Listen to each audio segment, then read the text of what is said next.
Hey there. I'm excited to announce this to you today. This is what you've been waiting for in your spiritual quest. This is something I've wanted to do for a long time, and I'm finally ready to announce it that it's ready to go. It's the Grief to Growth Community Circle. Now, this is a sanctuary where like-minded souls are united in their journey through grief and towards personal transformation. It's more than just a place. It's a beginning. It's a commitment to growth and understanding. Here you're finding not just a community, but you're entering a circle of trust and depth. You're going to engage with interactive coursework. You'll dive into exclusive podcast episodes and partake in discussions that illuminate the path from mourning to empowerment. This is a realm where every question is honored and every individual's journey is validated. To be part of this exclusive circle, visit us at grieftogrowth.com/community or look for the chat icon at the bottom of every page on the main website.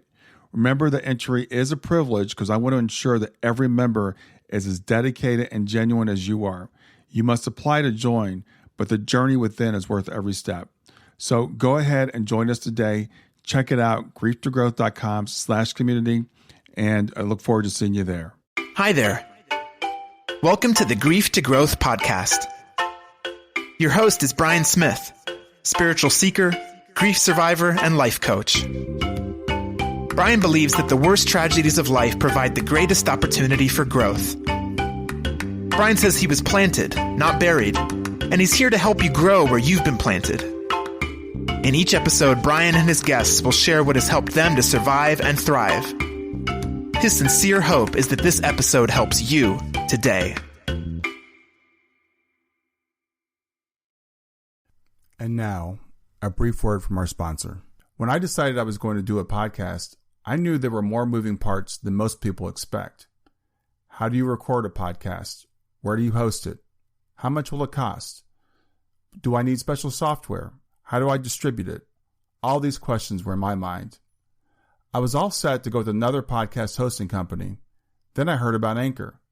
I believe that Anchor is the easiest way to make a podcast. Anchor gives you everything you need in one place. You can use it right from your phone or from your computer. Anchor is not only free, you can even make money from your podcast with no minimum listenership. Anchor's creation tools allow you to record and edit your podcast so it sounds great. They'll even distribute your podcast for you so it can be heard everywhere: Spotify, Apple Podcasts, Google Podcasts, and many more. So download the Anchor app or go to anchor.fm to get started. That's Anchor, ANCHOR.FM as in FM radio. And now, back to our episode. In today's podcast, I had the pleasure of interviewing Ingrid Hankala. Ingrid, I had heard her on several podcasts before giving interviews, and I actually had the pleasure of interviewing Ingrid for Helping Parents Heal a couple of months ago. But I hadn't read her book until actually the day before I set up this interview with her. And I have to say her book, A Brightly Guided Life, is just a fascinating book that reads like a novel. Now, Ingrid had a near-death experience at the age of, just before the age of 3. She had another near-death experience later in life. But those are not even the most interesting aspects of Ingrid's life. It's an incredible biography. I do hope you get the book after you've listened to the interview. So with no further ado, here she is, Ingrid Hankala. Hello, everyone. This is Brian Smith, your host of Grief to Growth, and I'm back with another episode. Today I've got with me Ingrid Hankala, who is the author of A Brightly Guided Life, near-death experiencer. Actually, I guess you could say more than one near-death experience or out-of-body experience. And Ingrid has had experiences with what she calls the beings of light for her entire life. And I was just telling Ingrid before we got started here, I've heard Ingrid interviewed several times, but I just read her book yesterday. And I have to say it is a fascinating biography of Ingrid's life and how everything has kind of come together to lead her to the point where she is today. So I'm going to let Ingrid tell her story. And with that, I want to introduce you to Ingrid. Hi, Brian. This is such an honor to be here today with you. Thank you for inviting me. Yeah, it's really great to have you back. I've spoken to you once before. We did an interview with Helping Parents Heal, so I wanted to talk to you for a wider audience, hopefully. So if you could just, tell the story about, what happened with you, the first experience you had with the beings of light. All right. Yeah. So this all happened after I had a near-death experience when I was very young. I was pretty much a baby when this happened. I was 2 years old, close to 3, when I had a near-death experience, and I experienced what I call the light. The complete and absolute sense of peace, well-being, serenity, love. And I went a place of just absolute and pure light. And in this place, I felt for the first time that I was home. And although I didn't see anybody, I felt that I was being welcomed. And in this realm of pure light, I went beyond to experience what being connected with what I call self is. So I had the realization that I was not Ingrid. I started to dissolve with the whole. Mm-hmm. And after that, I experienced what I call the non-self, or the absence of absolutely everything, or the state of nothingness. Right. And in this state of nothingness, people always want to know what is nothingness. And I said, the moment you try to describe nothing, then it's something. But the only thing I can say is the state where there's no movement, no color, no description, no definition, no concept. And the only thing I could say is a state of absolute presence. Mm-hmm. And pure consciousness, if I would say anything about it.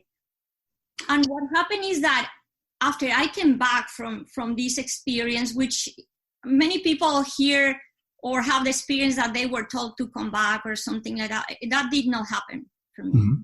What happened is that my mom,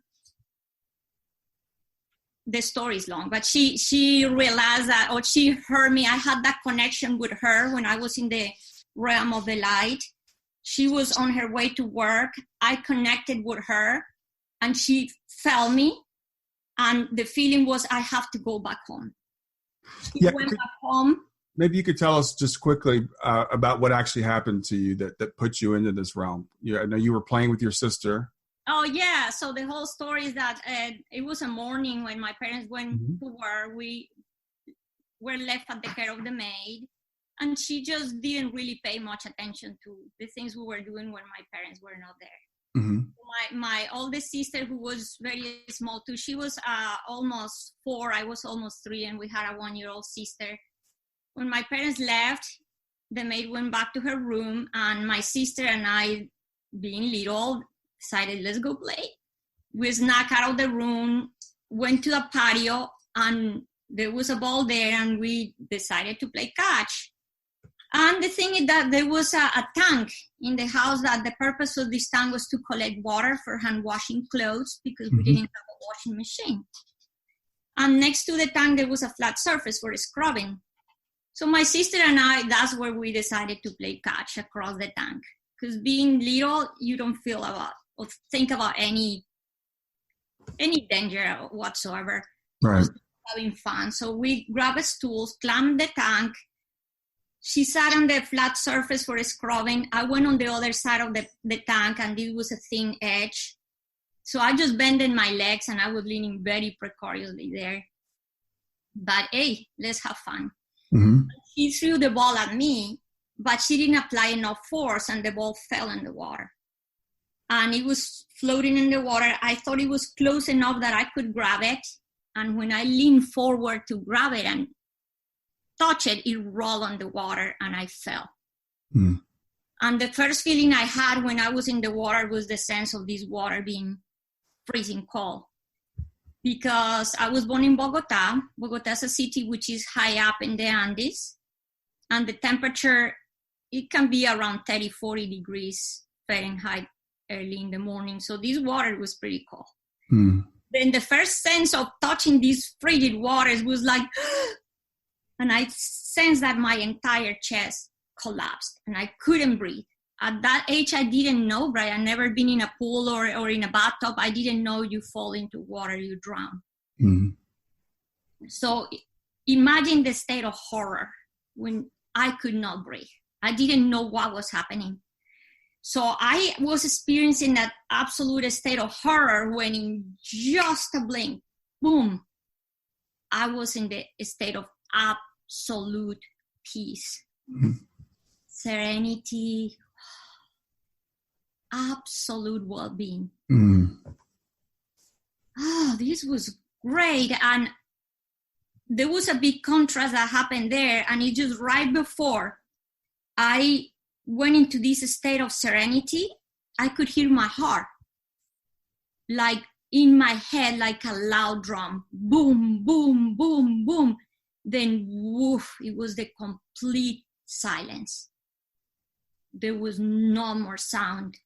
And it's what I describe the sense of being in the absolute space of quietness, the silence behind the silence. And this was incredibly peaceful too, because I was in a house with 3 sisters, with dog, with cousins. So,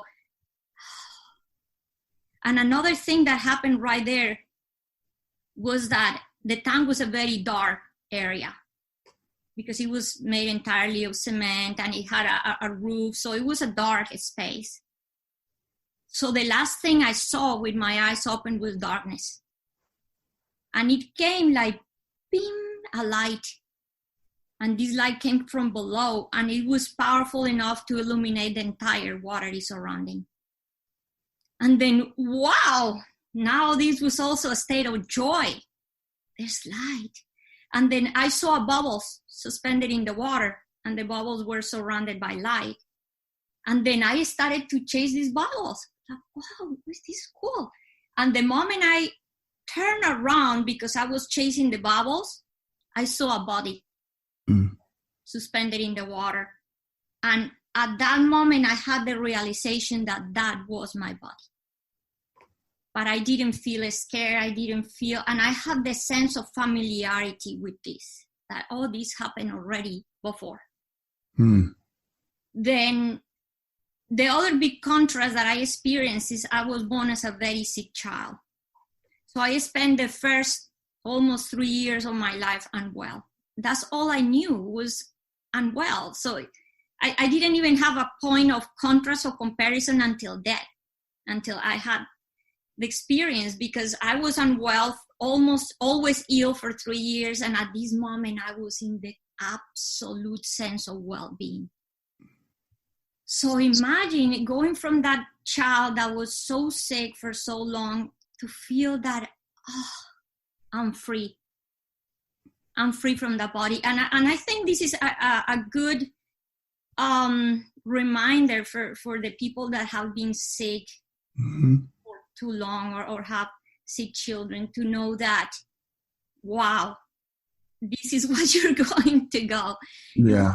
Sense of like, oh, wow, I feel incredibly well. And it was a sense of freedom from that whole situation. So, Brian, when I saw the body, the first thought it was, I'm not going back there.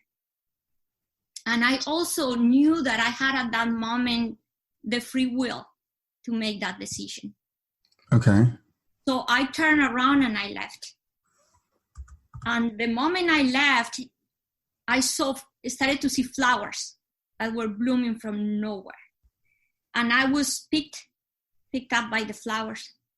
And these flowers started to carry me. And I went to, like, I compared this with the state of like being back in the womb, where you don't have to do absolutely anything.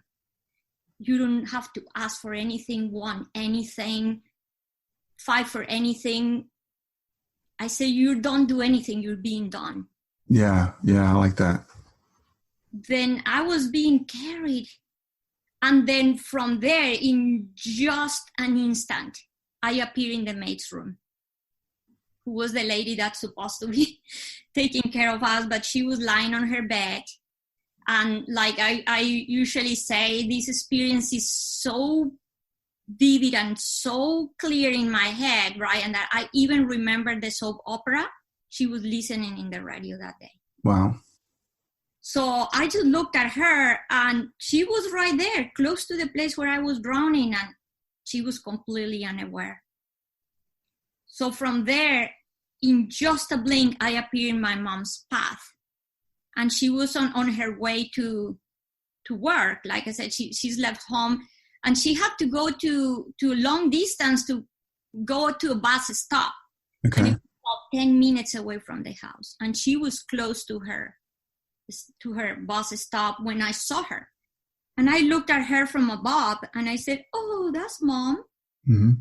And at that precise moment, Brian, my mom sensed that something was happening at home. And it was with one of her daughters. So it's like, it was the sense that I knew what she was perceiving. Uh-huh. It was incredible, this connection, me being in the realm of the spirit, the light, and she being here, and we were connected. And my mom stopped. She didn't hesitate. She didn't even give one step forward. She turned around, and she started to run back home. And in the meanwhile, I saw, and I said, "Oh, Mom," but I got distracted. Like I said, people shiny thing by the realization that. Well, yeah, you were 2 or 3. You were almost 3 years old. So yeah. Yeah. So it's in this joyful state in which, like, so now, because I realized that wherever I put my mind, I could go. So it was like time and space for me had disappeared. Yeah. Vanished, and I could be anywhere at any time. So if an idea would come to my mind, whoop, I would be there. Mm-hmm. So I started to play a game of like going places. And in playing this game is that, again, it's just a blink is when I appear in this realm of the light. And I experienced what I mentioned at the beginning, just the state of being home, merging with the light, and being in this state of nothingness. Mm-hmm. And when I was experiencing this state of pure being, my mom arrived home. And although we live in a big house, she knew exactly where to go. So this is incredible how connected that she even knew where to go. And she ran to the patio, and my sister, who was still sitting in that surface, she was trying to help me. But like I said, she was only 4, and this tank was pretty big. It was about 900 gallons. Mm-hmm. So it's nothing she really could do. But I always mention, Brian, there's a purpose for everything. Yeah. And the purpose for my sister there was to show my mom that for sure I was there. Mm-hmm. So she told my mom, Ingrid is there and I cannot get her. And then my mom, who incredibly was trained CPR because she worked with children and she had to have this training, knew what to do. So this is amazing how everything, like I said, has a purpose and everything is connected, and the choices we make always have a reason. Yeah. So she went in the tank, she got me out of the tank, and I was like a raggedy doll. Leaves were blue. My mom says it was a dead body, but she did what she had to do to revive me. And at that moment, I was so disconnected from this reality. And Brian, this is something I have experienced a few times throughout my life, because I have had many out-of-body experiences, and I have experienced different levels or dimensions, like about 6 or 7. Yes. And there's a point where there's always in these experiences complete and absolute disconnection with this realm. Like I was not concerned at all of what was happening here. Okay. Then I didn't feel anything my mom was doing. There was not connection at all with what was happening. Okay. And in just like, again, everything in this experience just happened like that, I felt that I had jumped from the tallest building in the world. Mm-hmm. So I was not told you have to go back. There was nothing I could do to prevent this from happening. So you just found yourself back in your body. Yes, and like being sucked, like being pulled back, and there's nothing I could do. Just And then, when I just realized I was in the body, I was very unhappy. Yeah. It was like, no, I don't want to be there. Then is when things became really, really hard for us. Mm-hmm. Because I was sick before, and now I got sicker. I refused to eat. I didn't want to be here. I didn't identify myself with this body. I would look at myself in the mirror and scream and cry. I'm not this. This is not my name, and I should not be here. Yeah. I looked at my body, Brian, I would just, because I came with an awareness I didn't have before. Okay. With skills I didn't have before. So, of course, when I saw my body, I was like, I'm not this child. Yeah. This is just this body, but I'm not that child. And I would look at my parents and said, they're not just my parents, they are my equal. Yeah. Because I experienced the state of oneness. Yes. So imagine being so little, not having the language, people not having the knowledge about this. This was early 70s. Mm-hmm. It was very hard for me and for the people around me to understand what was happening with this child. Well, you probably couldn't even describe the experience at that point, right? No, at all. And the other thing is that what happened, Brian, is that the doors never closed for me. So that's the other thing that happened. Right after the near-death experience, I kept having out-of-body experiences. Mm-hmm. Right. We know today like that, but at the time, again, I didn't know what was happening. So for me, I kept connected with the realms. I would say the spirit or the light realm and the physical realm. And I kept navigating between both. Right. So at some point, I didn't even know what was real and what wasn't. I was speaking with someone last week who had near-death experience. And a lot of times us people who haven't had them, we wish we could have that experience, right? We say we wish we could have it. But what I've realized after talking to so many people that have had them, sometimes you end up being very disoriented, having to live in this realm.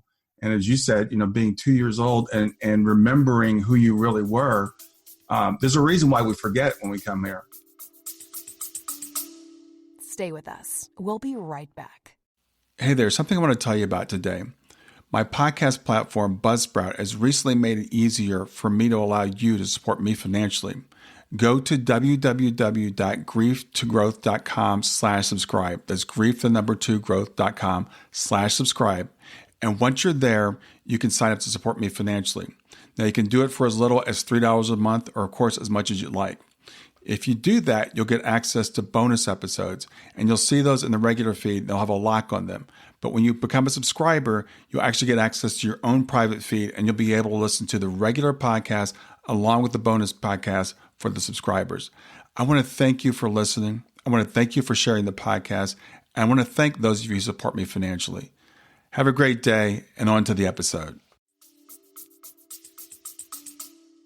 That's what I'm telling people. Like, it's better to forget. And that's one of the teachings I got from the beings of light.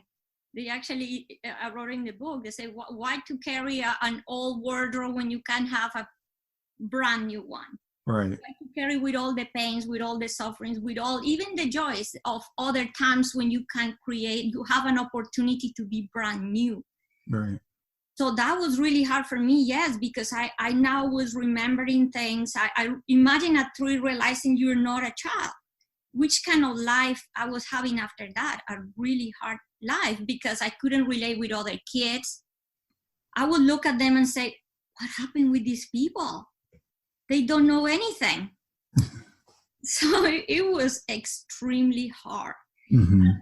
Not long after, my skills of writing, reading, understanding mathematical problems, all that were amazing. Mm-hmm. Like it was this being that I didn't fit anywhere, right? And I was not understood by anybody. So things started to become really, really hard for me. And my parents at the time, like I said, since they didn't understand what was happening and both of them kept working, then we changed. Yeah, now there was a new person in the house taking care of us, but the situation was similar. But what happened is every time I was experiencing the realm of the light in these out-of-body experiences, I wanted to stay there. Sure. So I started to sleep a lot. And there was a moment in these experiences, I would just be in the light when in one of these, or what I said is that things for me here were very, very hard, but the help that I needed at the moment came. It was in the most remarkable way, because in one of these journeys, when I was in the light, one day I saw starlight figures shining everywhere. Wow! Imagine in the eyes of these, my mind, it was like, oh, and they were of all different colors, and they were shining all over the place. So now I was really, really, really eager to just stay sleeping. Yeah. And when I will wake up in this physical realm, I will be like, how I know that this is real. This was the reality I questioned.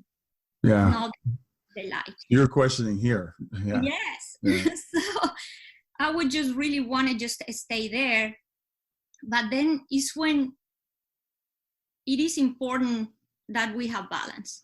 So in that, one of these journeys is when one of these starlight figures that was shining in pure gold shaped itself into a human form. And it approached me, and boom, it touched me.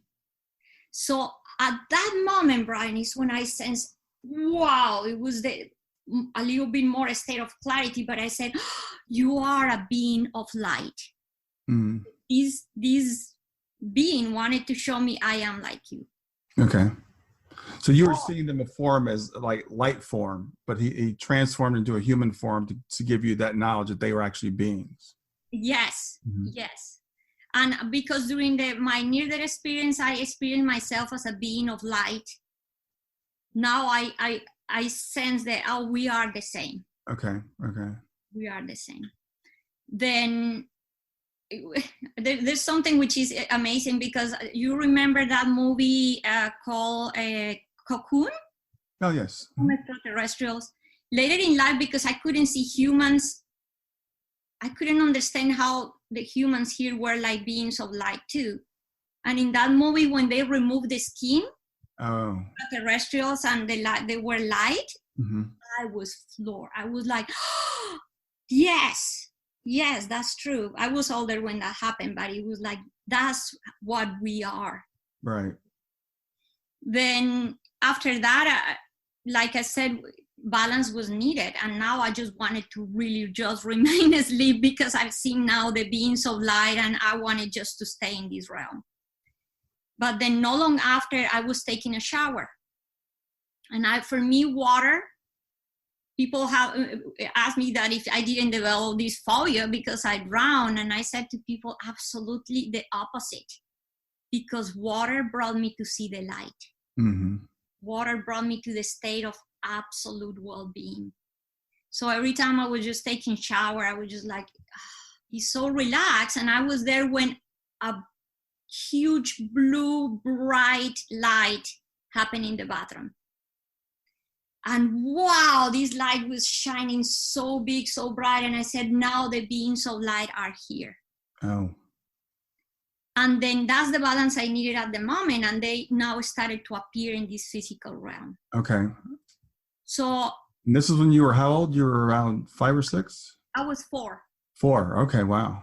Yes. So it was later, and the understanding I was having with all this was like, they were trying to show me that home was not a place, it was a state of being. Because what happened is that when they started to appear here, I started to heal. Okay. I started to have this sense of incredible well-being with this body in the house, with the family, with my sisters. So it's like, oh, I can be okay here. Okay. So I started to experience all these, but at the same time, I was still very detached from my persona. I was very detached from my name, and I would just throw tantrums. And in one of these big tantrums is that they started to speak, to talk to me. And it was a day when the maid was calling me to eat dinner, and I wouldn't go. Just, Ingrid, I'm like, I would just feel aggravated. And she came and she said, Ingrid, don't you hear? I'm calling you to a dinner. And I said, don't call me like that. That is not my name.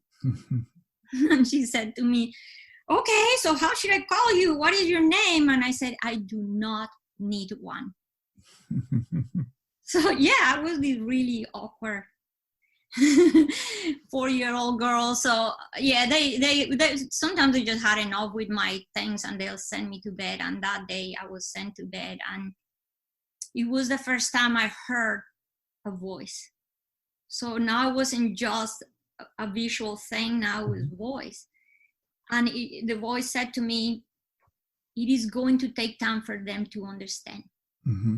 She's like, wow, who's talking? But yeah, they were there. So I'm like, wow, you guys talk. So now, before that, I never expected that.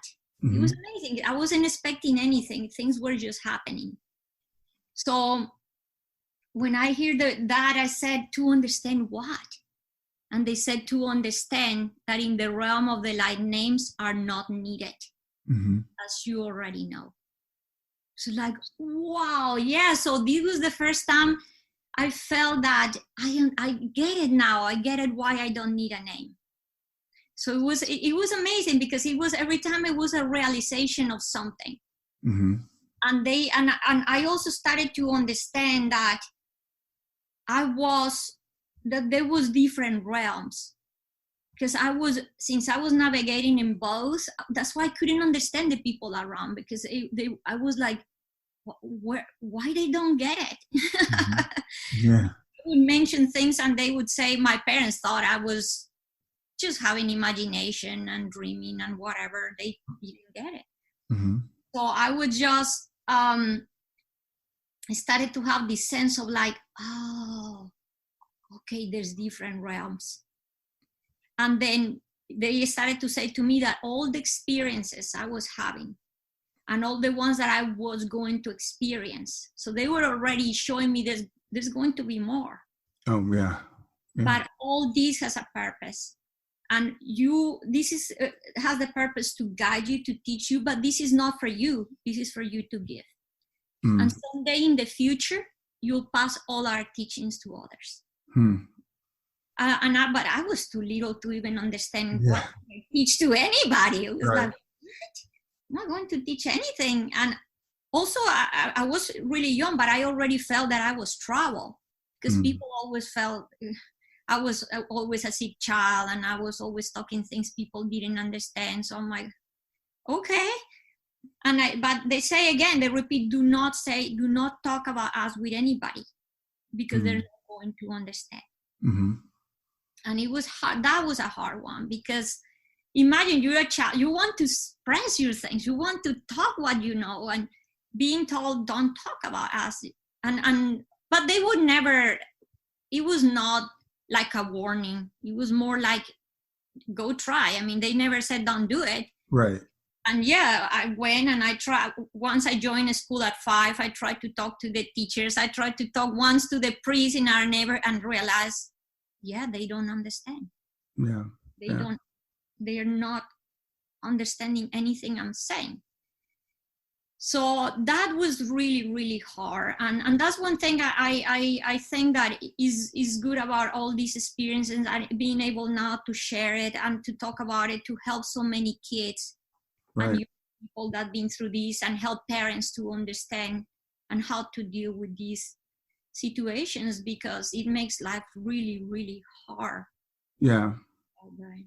I think there are more kids experiencing now what you experienced growing up. The indigo children are coming in with a lot more sensitivities and openness, stuff like that. So hopefully as parents, people can, be a little bit more accepting, and kids can open up a little bit more about things like that.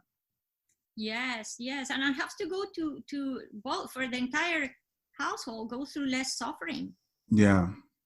Because this is a lot of a struggle. And thankfully, at the time this happened to me, and I always say to people, don't get me wrong, and I am not to hurt anybody's feeling, but thankfully they didn't have the means or the way to bring me to psychologists, or because, or psychiatrist, because that's the part where it's so delicate. Right. Start taking medicines and with all these drugs and stuff, I don't know what would have happened. Yeah. I was really an extreme child. It was really hard to deal with me and what was in my head. Now, I know at some point you and your mother did have a discussion. And how old were you when that happened, when you found out your mother was seeing spirits also? Yeah, so this was amazing because it was the first time that she finally realized, okay, yeah, Ingrid is seeing something. And it was because at school, I started kindergarten, and I somehow, Brian, I had to express what I was seeing. If it wasn't through voice, because no one was to understand, I started to do drawings. And I was drawing beings of light everywhere. Huh. And I was drawing, and another thing, up to that moment, I didn't also know, nobody saw this, and it was that I had the possibility to see light, to see auras. Mm-hmm. Okay. Energy around everything. So everything I would paint had auras around. So I had all these paintings, and I was really reluctant about painting beings of light everywhere. So the teacher was kind of curious, like, what is going on with this? And she asked me, what are these, all these things, the star and the sun? Mm-hmm. What is this? Because I painted a lot the yellow being of light. Okay. Like a sun kind of looking almost like a body, but she was like curious, like, what is this? What is that you're painting there? And I said, what are these things? She said. And I said, those are not things. Those are my friends, the beings of light. And it's when the teacher, oh God, this girl. And she's like, no, we have to call your mom, your parents, because they thought that I was having imaginary friends. Yeah. So my mom came to school, and she was showing all the drawings and everything. And it's when my mom, she knew. And she's like, I said, I was so desperate for them to believe me, Brian, that I'm like, Mom, you know, these are the colors that we wear, and these are my friends, the beings of light. And my mom looked at me, because she worked with children, like, pretty much, no, keep silent. Mm-hmm. So I felt so sad that day, thinking, no, I'm definitely different from anybody. What is going on? I was really, I was feeling extremely sad. I would just say probably all those were my first feelings of depression in life. Mm-hmm. Mm-hmm. And then we were in a bus with my mom on the way back home, and she looked at me and I said, I believe you. And she said, and I was so amazed that someone was actually using those words. And I said, why? And it's when she explained for the first time to me that she could see things that nobody saw. Mm-hmm. And she explained to me that she could see what people call spirits. And I didn't know what it was. So she just explained to me, and I'm like, oh. So that was the first time that I now felt that I had something in common with somebody. Yeah.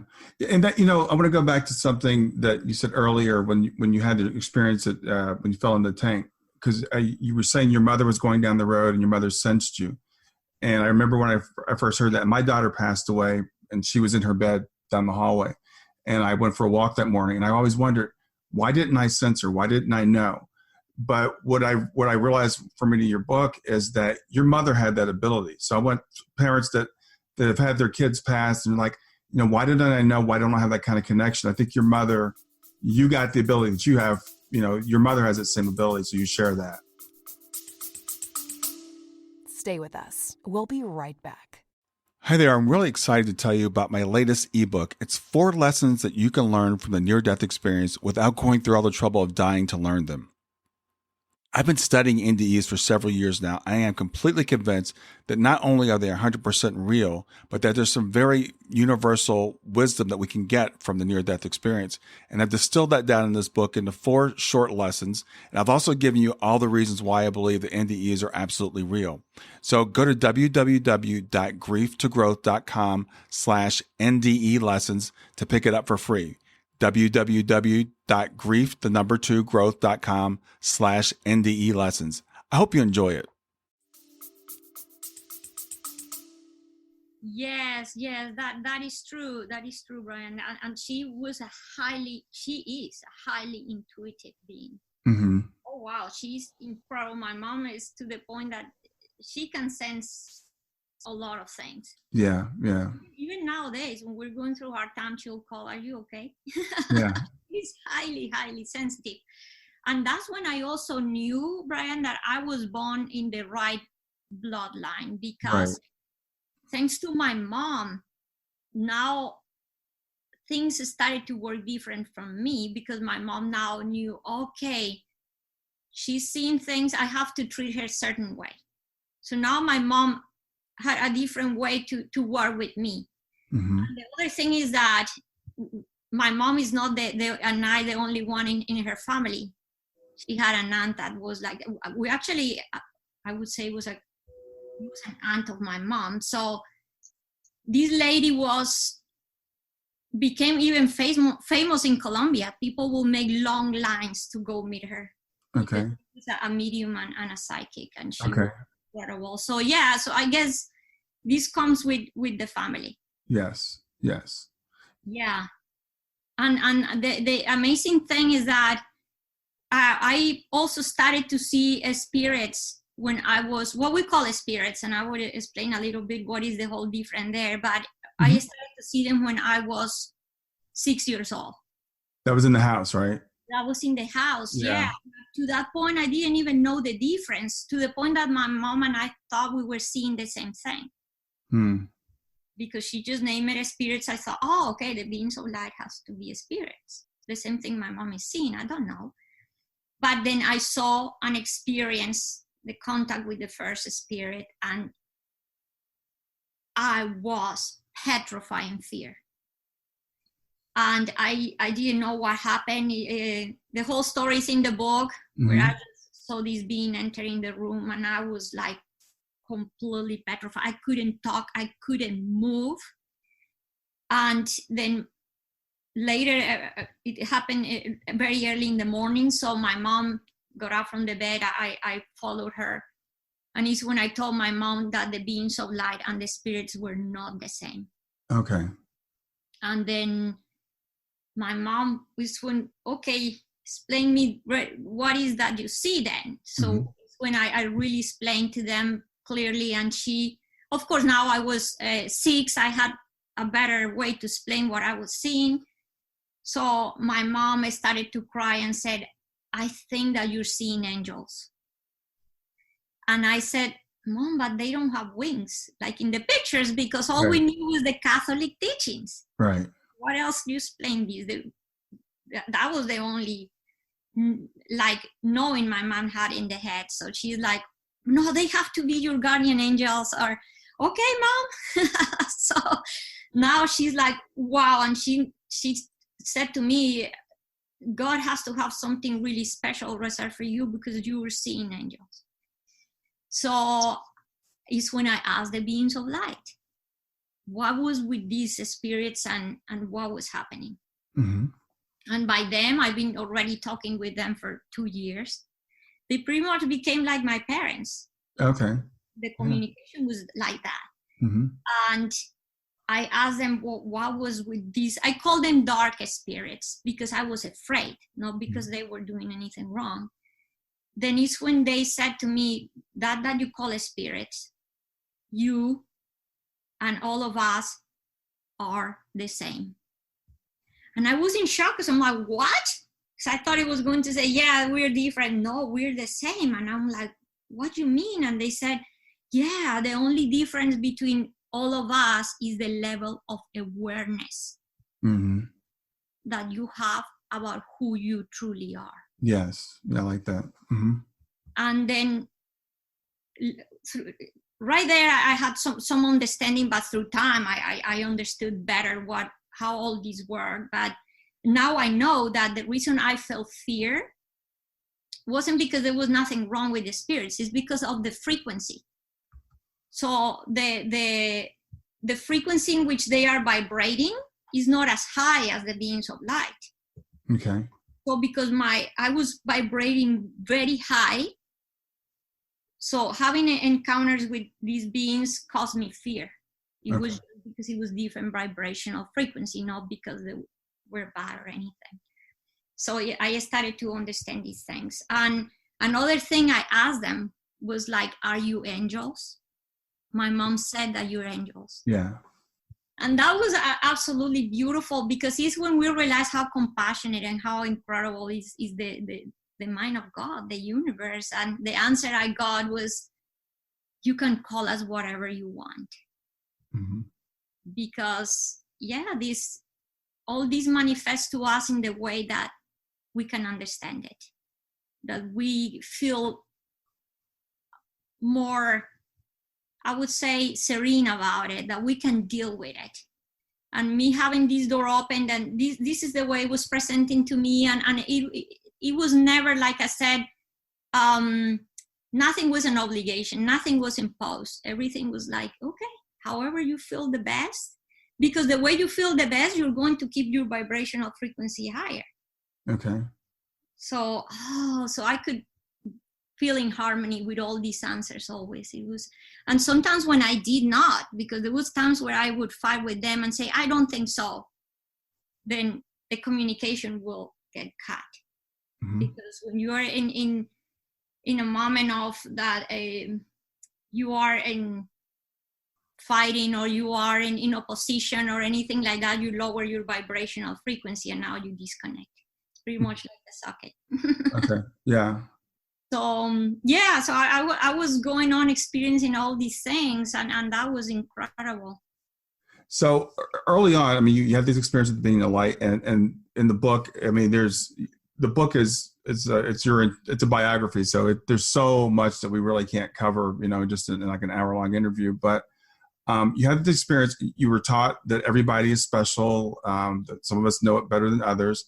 You said in the book, I think early on, you learned about the power of prayer. You learned that we co-create at least our own reality.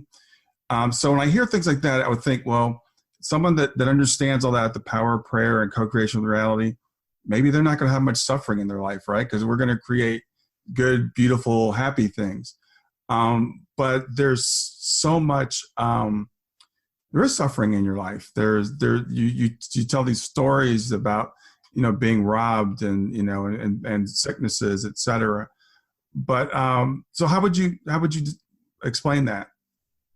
I think all of it goes depending on our level of awareness, Brian. Mm-hmm. So for me, the path, this whole path, and is shown in the whole autobiography, the whole mm-hmm. process of my life, is the path of awareness. And how for the first few years of my life, I was having this amazing connection with the beings of light, but it's like the little child that is having all this, but is not truly aware of what is happening. Mm-hmm. So I was, and I explained this with an example, with an analogy, like I was in a room with the light on, so I kind of know where the obstacles are. So those first few years of my life, although I had other kind of difficulties of people not understanding me and stuff like that, I was having incredible experiences. Teachers appeared in my life. I was in Colombia, in Bogota, where like 98% of the population was Catholic.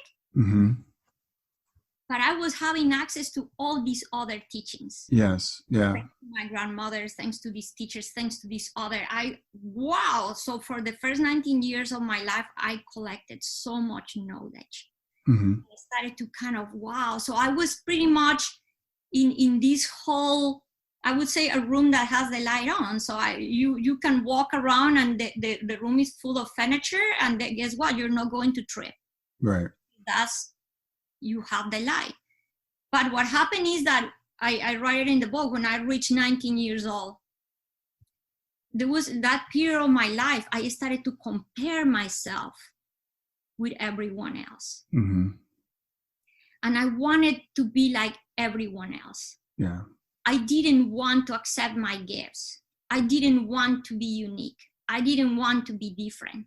So the moment we start comparing with others, we're starting denying ourselves, and we're starting to experience the sense of lack and limitation.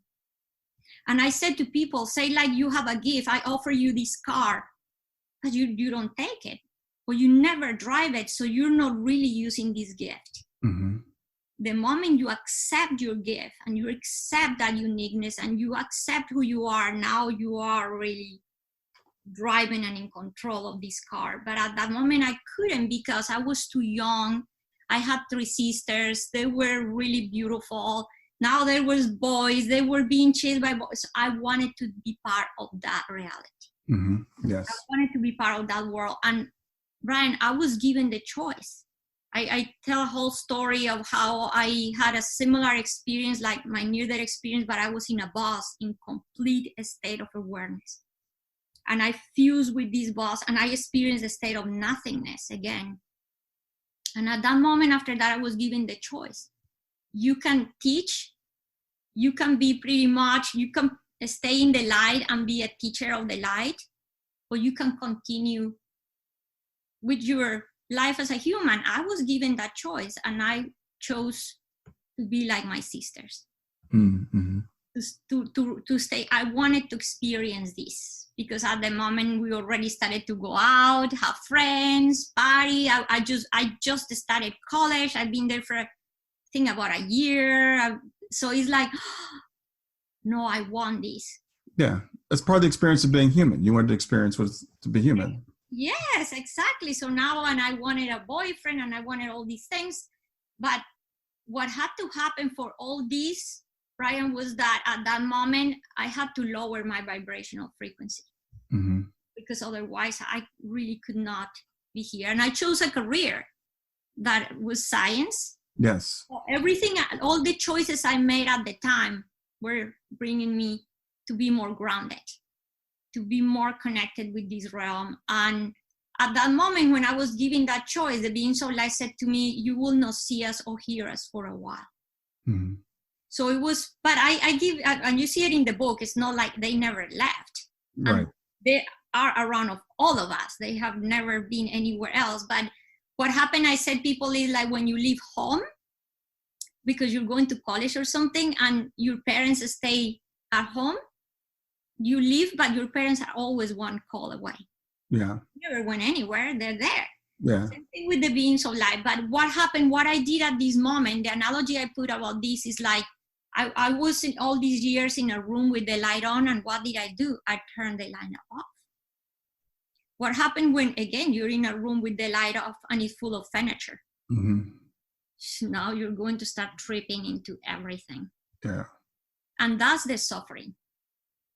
And the suffering, I love this sentence that says challenge will always happen, but suffering is a choice. That's true, right? Mm-hmm. Because challenges will always be there, because challenges bring us to ask new questions. Every time you ask a new question and you discover a new answer, guess what? You're evolving. You're growing. You're in the next step. So challenge will always be there, and challenge is a gift. What is a choice? If it's you stay in the story. If you create a story from it, the story of poor me. Yes. What happened to me? Poor Ingrid, and oh, look at me. So that's when that stop being the gift of growing, and we get stuck in the story that I create. So I become a victim of my story. Yeah. So, but that's what happened throughout those years. When I was 19, and when I was given this choice of choosing, I would say, the path of the light, of the path of a struggle, mm-hmm. Then there was I had really profound questions in that moment of my life. I asked the beings of light, how is it possible to forget who we truly are? Mm-hmm. And when did we stop being one with the whole? Because I had this access to the light. But because at the time I was feeling like a victim, because I didn't want to be this way. I want to be like everyone else. How this is happening to me? Why me? They say in 20 years you will understand. Yeah. Yeah, I like that. Yeah, I remember reading in the book, and you were like 19. You're like 20 years is longer than you can imagine. Yeah, I was like, what? But yes. So those 20 years is when it's written in the book, all these struggles. But also is when I reached the point and the realization that all those struggles brought me back to wanting to turn that switch back on. Yeah. And say, you know what? Yes, I get it. I had enough. I really like what you said in the book. You said suffering is not a bad thing. It's just a doorway that can lead you toward what you really want. So even during this time when you voluntarily kind of said to the beings of light, basically, I want to be on my own. I want to go out and do my own thing, right? So they step back in the sense that you're not seeing them, but you can still see as you read the book that your life is still being guided and that everything is still serving a purpose. Even the times, like I said, you were robbed a couple of times, the typhoid fever, everything leads to where you are today. And you can see that as you read back through it. Yes, absolutely everything, Brian. And the incredible thing is that as you are in the sufferings and immersed in all these, you cannot tie the knots, because it's like when you your head under the water and you cannot breathe. Exactly. You're under the mat and you cannot see anything else than that. It happened actually pretty much 20 years later. Yeah. Just like they said, I didn't realize that until I tied all the knots. But what happened is that I reached a point in my life where so much had happened. Like you explained, the robberies, the sickness. I went to live in a war zone for 3 years. Yeah. There was so much that happened.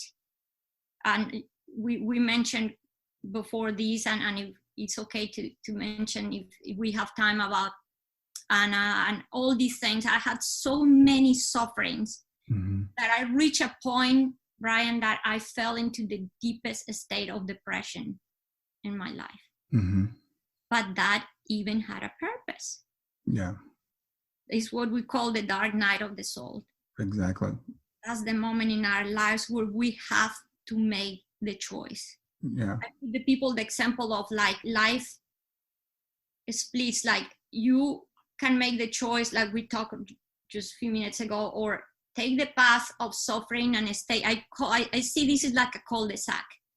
Mm-hmm. You will be trapped in this cul-de-sac and you will not go anywhere. And you can be trapped in the story of you for 1, 2, 3, 10, 30 years, a lifetime. Yes. Or you can make the decision, you know what, that point of choice where it could be something really crazy, hard that happened in your life, a sickness, somebody passing, something so extreme that it shakes you to the point that you say, okay, or I pretty much die, or I take the path of asking and moving on and looking for help and looking for friends or whatever it is that guide me to the light. Yeah. And that's the moment where we talked about prayer earlier, where I ask God, help me see, because I cannot see. Yeah. Help me see what is all this about, please. And it's when I pray the deepest in my life, because I was thinking about killing myself. And in that moment, Brian, is when I woke up next day with the answer I needed. And sometimes it's funny because we'll think the answer is something magical or something, I don't know. No, it was go look for a help, go look for a psychologist. Yeah. But it was really clear. It was not the hesitation of should I go, should I not? No, it was like, this was a determination. I'm going to look for someone, because up to that point in my life, I always, I don't need anybody. I was very reserved, very quiet. Mm-hmm. Look at me now talking about all these. That was not Ingrid before. Yeah. Yeah. So I would not talk to anybody. And it's when I went to see a psychologist and talking to this person, I wrote a list of sufferings. He said, Ingrid, I've never seen anybody in my 30-something years of practice to suffer this much and be mentally stable. Mm-hmm. And it's when I asked, that was the break point when I asked, why me? Mm-hmm. Why this is happening to me?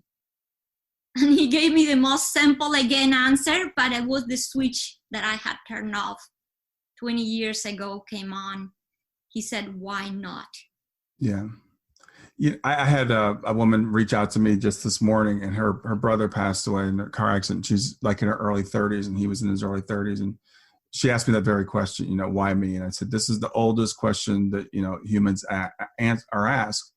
But I just read your book. I read it yesterday and finished it this morning.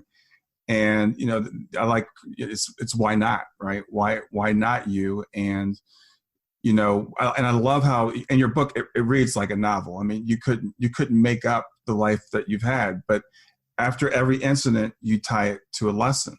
And even things like the things that your aunt said to you when you were a little kid in the house, even things that people say to you sometimes intended to hurt you, somehow the universe works it out to our benefit. So all these stories that you go through, I mean, motorcycle accidents and everything, there's always a lesson in it. Yes. And the amazing thing is that at that moment, just like you're saying, Brian, I put myself for the first time at the level of the cause and not at the level of the effect. Mm-hmm. This guy was the perfect person. That even the way I was guided to this doctor, the same day, 3 people told me about the same doctor. Oh, I found him on the internet, and 2 people say go to. So it's when okay, this is a message. This is right. synchronicity. And I realized that he had been listening. That's what we sometimes need to someone that is open to listen. Mm-hmm. I knew he had been listening because at that moment he said, why no? He also started to say, look, Ingrid, thanks to this, you have been here. Thanks to that, you have been here. This and that, this. And he just named few, and all my neurons, everything connected. Mm-hmm. And at that moment, I saw the purpose, like I describe in the book, behind every experience. Yeah. Is the moment when I said, all of these had happened for me, not to me. Yes. And I think that, that's where I'm just kind of getting to that, because it's, I'm reading, you're talking about, the power of prayer, and people talking about co-creation. So I'm like, I want to create this life without any suffering. That's what we all want to do. Right. But I think really faith is really a matter of not thinking only good things are going to happen, but thinking that whatever happens is really for me instead of to me. And that's the key. If you can flip that switch, it changes everything. And that's the true prayer. Now I don't pray to change things at the level of the form, right? Because the form is already created. What can you change here? Nothing. How can you change a result? It's a result. Prayer is, help me see. God, help me see what I cannot see. Yeah. Help me to connect with the purpose of it. Help me see the good behind it. Help me see what this is for. Right. Because the moment you see, the moment you perceive things with clarity, the whole thing changes. So now that's why it says your perception, the way you perceive things will be actually what change the world outside you. The world will never change. It's the way you perceive things that will make the world change. Yeah. Because at that moment you see with clarity, you're like, oh, I know what is this for. And you enter in a state of appreciation. Yeah. And when you're in a state of appreciation, you elevate your vibrational frequency. Mm-hmm. And then when you're elevated, you get more connected. And when you're more connected, you receive more clarity. Yeah. So, and that's when I say people, that's when I also experience what true forgiveness means. Because there's different levels of forgiveness. There's the forgiveness of the ego mind that, oh, I forgive you. But in reality, I forgive you, but I will never forget. So that forgiveness is not real. Right. The true forgiveness, Brian, is when you realize that there's really nothing to forgive because nothing ever happened to hurt you. Mm-hmm. Everything happened to guide you. Everything was a pointer to go within. Everything was a pointer to go and turn on that switch back on. Mm-hmm. Everything was guiding you to a deeper level, to go look within where things can really, really be changed. When you really become a co-creator, We cannot change anything out here. Everything has to be changed within. Right. You're looking for change. Also, another thing the beings of light always said to me, in the right question resides the right answer. Mm-hmm. Learn to ask questions. And sometimes if we don't know what to ask, then ask, what is the question? Yeah. Yeah. And it will come. And it was when I started to also ask even simple things. Why my near-death experience happened? Why did it happen when I was so young? The beautiful answer of that, they said, your near-death experience happened when you were so young because you were old enough to remember, Mm-hmm. but young enough not to be conditioned yet. Mm-hmm. Okay. So that was beautiful because yes, if my mind was so pure and innocent, Brian, that from there, I was already this being that was completely open to whatever was coming. Mm-hmm. Yeah.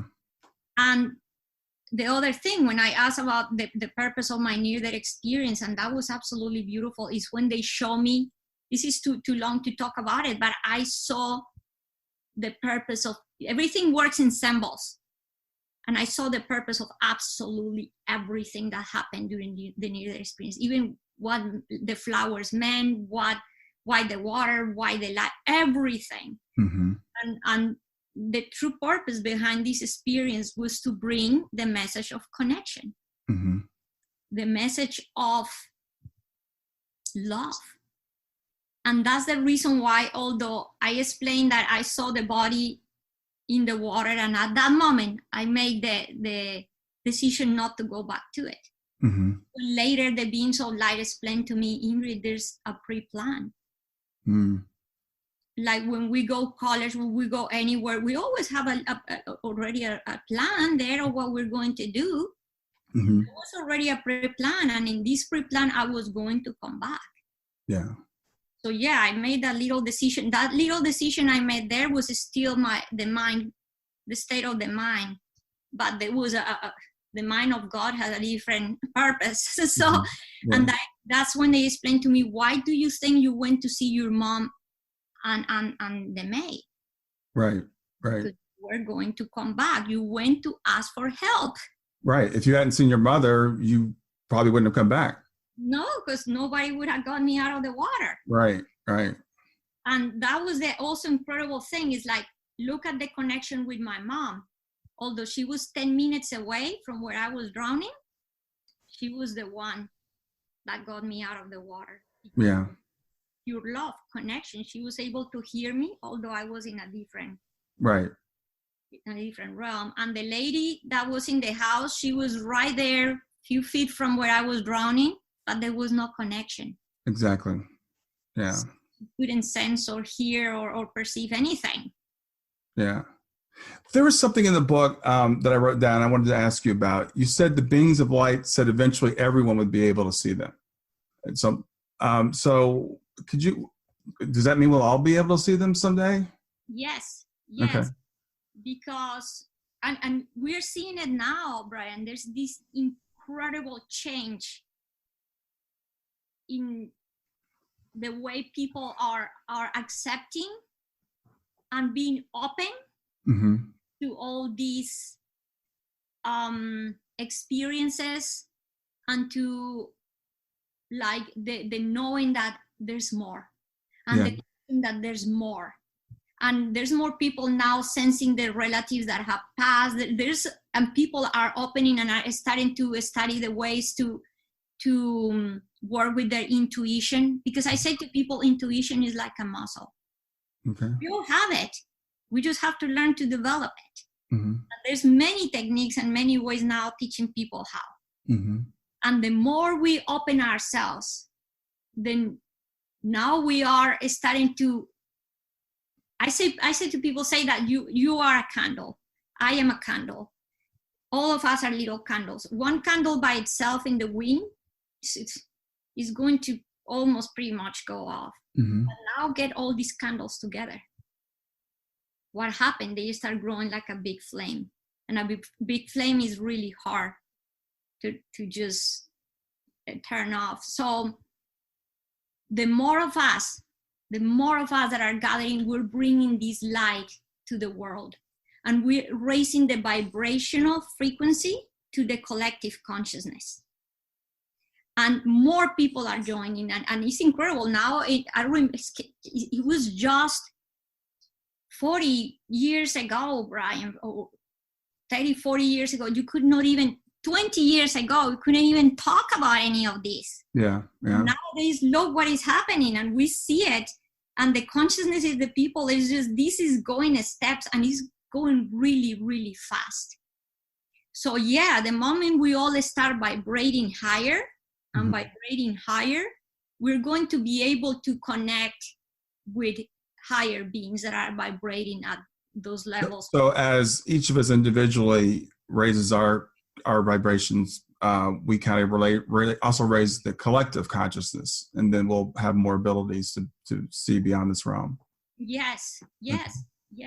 And that's why it's happening with more and more people that soon like, oh, I saw a relative or I sense this presence, or it's happening more because the more we're erasing this vibration, like I explained to you before, like what we call spirits are vibrating a frequency that is in the realm of the non-physic. So to sense that, we have to be a little vibrating a little higher. Then there's other dimensions that go after that, and there's beings of light vibrating at many different frequencies. So yeah, the more we elevate ourselves, we're going to start feeling and sensing these other dimensions, these other realms, and the beings that are associated with those. Yeah. One thing I want to touch on, you touched on before we started recording, and I want to get back to, you were talking about when you had your other NDE and we were in the motorcycle accident. And so in the first NDE, we know that you drowned, but there was no suffering, there was no pain, there was no fear. And again, a lot of my audience is parents, including myself. And we wonder, what did our kids experience? And I was just talking with someone this morning whose brother was killed in a car accident. We think of a violent impact like that. And did they suffer? What did they feel? So tell me about your second near-death experience. Yeah, so in this experience, and that was incredible because I was reading, same as you, I was having access to people mentioning this kind of thing, that do we suffer when we're in an accident or something like that? And that's when I was open to share this and say, actually, we don't. I had a motorcycle accident. It was really bad. And I was young and I was silly, and I was driving this motorcycle with no helmet. So imagine that. And I was with somebody. I was driving, the other person was at the back. And that was actually the first time I was driving with this bike on a hill. Like, it was a steep hill, and I got really nervous. So I wasn't even sure if I wanted to do this, but he said, oh, you can do it. And I started to go on this hill. And when I went to change gears, I don't even know what happened. I guess I did something crazy because I was in fear. And the bike jumped. I lost control of the bike. Next thing I knew, I was like violently, this bike fell and I was in the ground, but I stood up and I was in the state of, again, complete sense of freedom and peace. I remember standing up in the middle of the road and feeling, wow, like didn't even realize that what had happened. I just was in the bike and now I was in the middle of the road standing up. And I didn't feel pain. I did not feel fear. Exact same thing that happened during the first near-death experience, just a state of freedom and joy, and that I was ready. Yeah. Even though I'm ready. And I saw light all around me, and I was ready to join the beings of light. And then somebody appeared in the road, and the help came, and they picked me up from the road, took me to the hospital. And at that moment, when somebody grabbed my physical body, is when it was, I said this was a quick experience. That's why I don't really talk much about it, because it's not as like the first one. So this was fast. And I was back in the body and realized that although there was people around me, I could not see them. And it's when the panic and the terror and everything came, because I lost my vision. Mm-hmm. So I was rushed to a hospital, and it took a couple of hours for me to recover my vision. Couple of days to recover fully, but to recover my vision, it took a few hours. And the doctor said, it's when we were now in the room with the person I was in the bike with, and the doctor said, you had to lose your, because I asked, how was I blind? And he said, no, you had to lose your vision the moment you hit the ground. It had to be so hard that your optic nerve got disconnected. And I said, it's not possible, because I stood up in the middle of the road and I saw the light. Mm-hmm. The whole place was light up. Then the person that was with me in the accident said, no, Ingrid, no, it's not possible, because the whole area was dark. In the road, there was not even one street light. Mm-hmm. And by the way, you never, ever stood up. So that was incredible. It's when I realized, wow, yeah, okay, yeah, I had an out-of-body experience. But because it was so quick, I don't know how to really describe it, if you're near there or out of body, but it was, that happened in that experience. Yeah. And I think the thing that we can take comfort in, again, us who have had kids maybe passed that way, that they suffer. It seems like quite often, if not always, people leave their bodies before the body goes through the trauma. Yeah. And I've heard people who say they've even watched the accident, from above in certain circumstances. Yes. And this is what happened there. Once the bike fell, I was already out. There was not a moment where I had any sense of pain or suffering or trauma, or no, just the same sense of this feels great. Yeah. So the beings of light, how often do you see them now, or do you still see them? What's your relationship like with that now? Oh, it's incredible, Brian, because after the big awakening, I call it the big awakening, because now it was a completely different thing. When I was little, I was in the room with the light, but I didn't know that the light was on. It was the way I lived my life. It was normal. I did not have the awareness that I was that awareness. Mm-hmm. Then nowadays I do. Now I am the child with the awareness. Right.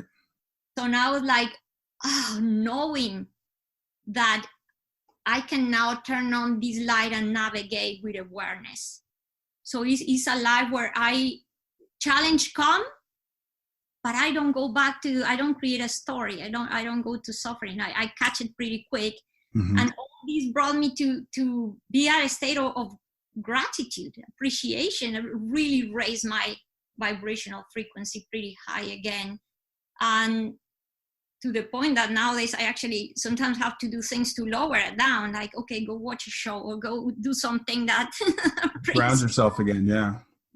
And what I do is I receive teachings almost every day, Brian, and I write, because this happens, it happens, and many people have experienced these 2, 3, 4 in the morning when you're just, I wake up and wow, I have a full download of information, and it can be in different ways, just a download, or I hear a clear voice talking to me, or I see something, or I get the messages in all different ways, and a lot of beautiful analogies, because it's the best way to explain things to people. I even have a friend that says, you now have to write a book about all the analogies that you're getting.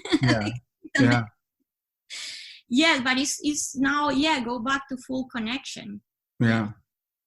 Well, I do want to talk about the book again. It's called Brightly Guided Life, and the author is Ingrid Honkala, Honkala. And we can't even begin to cover it. Well, we did begin to cover it.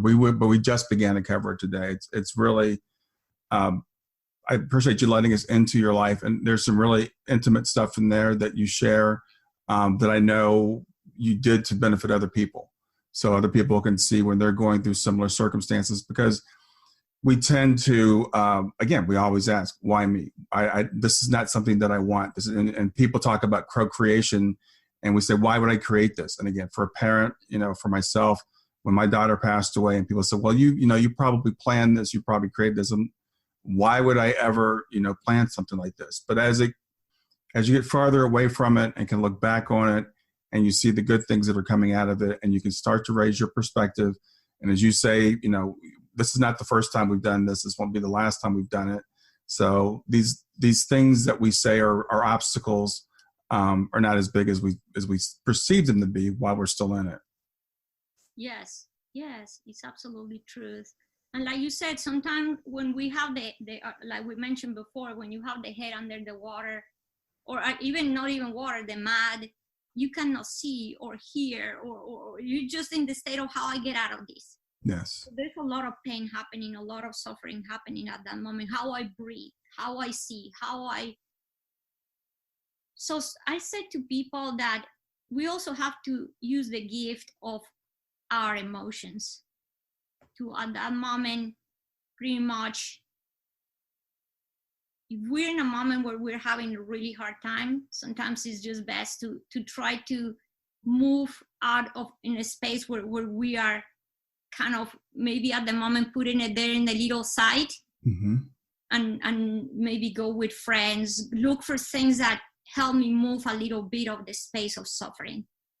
But when I am in a better state to be able to digest and process these, I said people will have to stop running away from that. Yeah. And actually, the moment where we're really, really having a change and evolution is when we are facing these feelings. Mm-hmm. When we allow these emotions and these feelings to pretty much be in front of us, and we ask why you are here. Right. Why you are here? What is the purpose? Because it's not just the what, but what is the purpose of being here? And now we are not just running away and trying to escape that, which is, it's okay at a certain point, but we have to reach the point where now we are calling this to our life. And this can be used actually as a meditation. Yes. This can be used as a point of like, okay, I see it. I even give it a name. Is this the anger? I call it, whatever you want to call this, because when you face these emotions, behind that emotion, there's another. Maybe behind the emotion of anger is fear. Yeah. And behind the fear is guilt. And behind the guilt is who knows what. And once life starts presenting us all these things, we start peeling ourselves like an onion. Mm-hmm. And understanding the purpose behind every one of those experiences. And I said to people, most of the time, the place where we will end up going is to our inner child. Mm.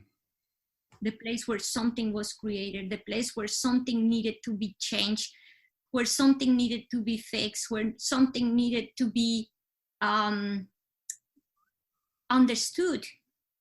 And once we become aware of all that, we're not just peeling the onion of us in this life.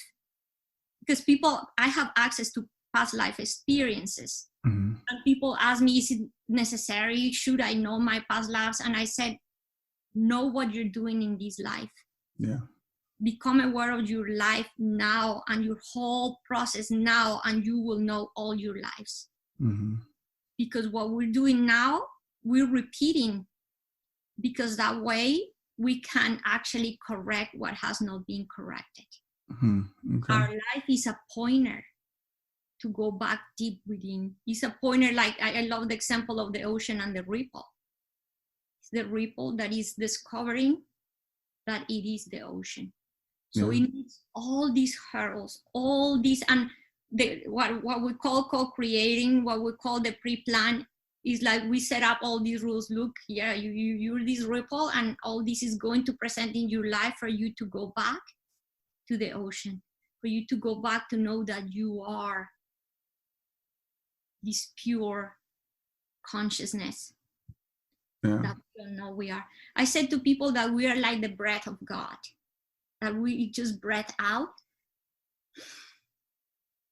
And we forgot that we were that breath, because now we gain our independence. I'm like, oh, so it's the ripple in the ocean. We forgot that it's the ocean. Oh, I'm here, rolling with the wind. And now it's all processed to go back. So it's the breathing to realize I am that. Yeah. I am that source. I said people that I am that. I am. People concentrate in the word in the I am. I said, no, go to the center. That source, that consciousness, that awareness, the point of creation. Yeah. Breath. Yeah. It kind of takes you back to what the beings of light said to you about, awareness. We have different levels of awareness. We're all basically the same, but we have different levels of awareness of who we are. And that's part of your, your mission. So, when you look at your life, you can see that you were meant to be this teacher to do what you're doing now. But it takes a while to unfold. Yes. Like anything, going to or get your title for whatever you do takes the time of school and preparation and perfection and awareness. I asked the beings of light one time, what is the purpose of time? Yeah. What is all this about? What is the purpose of this? And they said the purpose of time and experience is to help you remember who you truly are. Okay. So the moment you truly remember, like when all of us that had near-death experience or experiences that are transformative, spiritual transformative experiences, one of the incredibly amazing things is the realization that time does not exist. Yes. Because the moment you realize yourself, the moment you are in the state of pure clarity, pure consciousness, then experience is not needed anymore. What for? You're already there. Yeah. So that's why time and experience had its purpose. And the moment is not needed, it just goes away. Wow, that's good. That's really good. Thank you. Well, I've kept you on pretty long. I appreciate your time, Ingrid. It's always great talking to you and hearing more about your story. And I do, again, for people that are listening, I do recommend you get the book to learn, even more of what we kind of touched on. But I appreciate you sharing your wisdom and your time. Thank you very much for having me here. It's always such a joy talking with you, Brian. Thank you. I'm sure I'll see you soon. Thanks. Yeah. Well, that's it for another episode of Grief to Growth. This is your host, Brian Smith. I want to thank you for joining me today. I hope you enjoyed today's episode. Feel free to reach out to me anytime at www.grieftogrowth.com. That's www.grief2growth.com. And you may know I am a life coach and grief partner. So if you'd like to schedule a free half-hour consultation and see how we might work together, you can do that on my website at grieftogrowth.com. Thanks a lot and have a wonderful day. Hi there. I hope you enjoyed this latest episode of the podcast, and I'd love to hear your thoughts. What questions came up for you? What did you like about it? What didn't you like about it? I invite you to visit us at grieftogrowth.circle.so. That's growth2growth.circle.so to continue the conversation with me and with other listeners. It's a space to sound off, to share reactions, and to go deeper into the topics from the show. I look forward to chatting more, and I hope to see you there.